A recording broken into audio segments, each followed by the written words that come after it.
बुद्ध भगवान एक गांव में उपदेश दे रहे थे। उन्होंने कहा कि हर किसी को धरती माता की तरह सहनशील तथा क्षमाशील होना चाहिए। क्रोध ऐसी आग है जिसमें क्रोध करने वाला दूसरों को जलाएगा तथा खुद भी जल जाएगा। सभा में सभी शांति से बुद्ध की वाणी सुन रहे थे, लेकिन वहां स्वभाव से ही अतिक्रोधी एक ऐसा व्यक्ति भी बैठा हुआ था जिसे ये सारी बातें बेतुकी लग रही थी। वह कुछ देर ये सब सुनता रहा, फिर अचानक ही आग बबूला होकर बोलने लगा, तुम पाखंडी हो, बड़ी बड़ी बातें करना यही तुम्हारा काम है। तुम लोगों को भ्रमित कर रहे हो, तुम्हारी ये बातें आज के समय में कोई मायने नहीं रखती। ऐसे कई कटु वचनों सुनकर भी बुद्ध शांत रहे। अपनी बातों से ना तो वह दुखी हुए, ना ही कोई प्रतिक्रिया की। यह देखकर वह व्यक्ति और भी क्रोधित हो गया और उसने बुद्ध के मुंह पर थूक कर वहां से चला गया।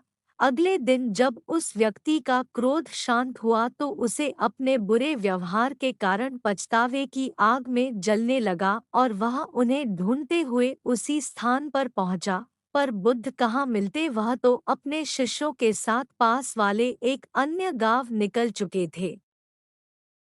व्यक्ति ने बुद्ध के बारे में लोगों से पूछा और ढूंढते ढूंढते जहां बुद्ध प्रवचन दे रहे थे वहां पहुंच गया।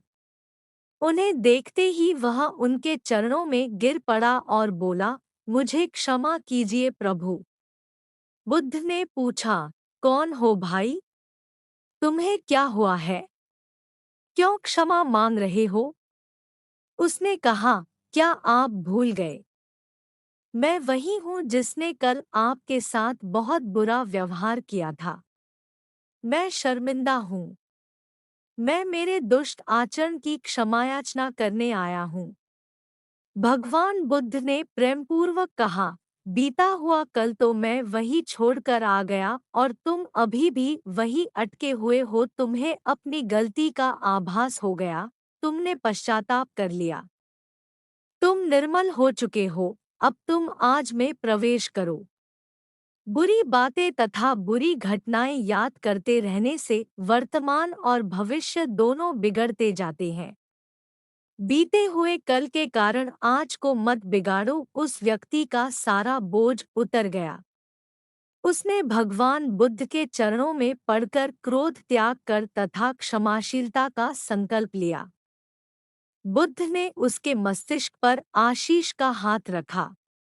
उस दिन से उसमें परिवर्तन आ गया और उसके जीवन में सत्य, प्रेम व करुणा की धारा बहने लगी। मित्रों, बहुत बार हम भूत में की गई किसी गलती के बारे में सोचकर बार बार दुखी होते और खुद को कोसते हैं। हमें ऐसा कभी नहीं करना चाहिए। गलती का बोध हो जाने पर हमें उसे कभी ना दोहराने का संकल्प लेना चाहिए और एक नई ऊर्जा के साथ वर्तमान को सुदृढ़ बनाना चाहिए।